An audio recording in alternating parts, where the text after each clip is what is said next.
אורלי לא מפסיקה לחפור לי, אני אוהב לשתות קפה, שטוגה שישנתי בנתי מי שבא באמתי רק מוריד לה את הקרמה וזה מה זה לא יפה. רוני לא ממש אוהבת לדבר, כל השיחות נגמרות בכן כן יותר, היא לי מצוחחת, עדי כבר לא נפתחת ודנה חופרת לי על ריבים עם החבר. שירה את כל פוינטית ואני מתחיל לחשוב שאת לא אמיתית, כיף לי לבלות איתך לדבר ולשתות, מרגיש בתוך חלום, אני כותב את המילים על המקום, אוהב את כל מה שראיתי היום, שפתיים עיניים ומות בלחיי והחיוך שלה אומר הכל,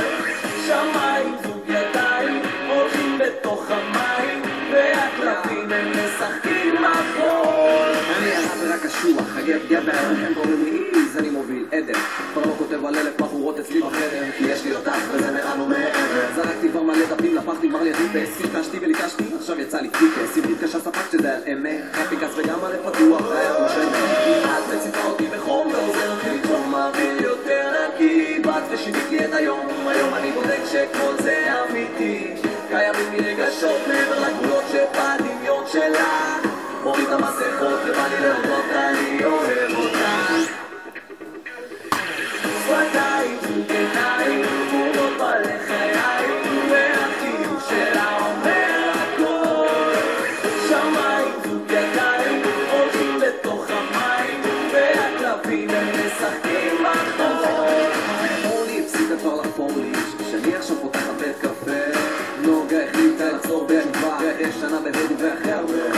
רוני מגדלת תינוק קטן, השמועות אומרות האבא הוא כדור סלם, היא בקריות, עדי בבקעת הירדן ודנה עומדת להתחתן. שירה את כל פוינטית ואני מתחיל לחשוב שאת לא אמיתית, כיפי לבלות איתך לדבר ולשתות, מרגיש בתוך חלום, אני כותב את המילים על המקום, אוהב את כל מה שראיתי היום. יש מצב שזה קצת קיצ'י, אבל אם זה מה שעושה לך טוב, אני רוצה שזה מה שתרגישי, כי את לימדת אותי לאהוב.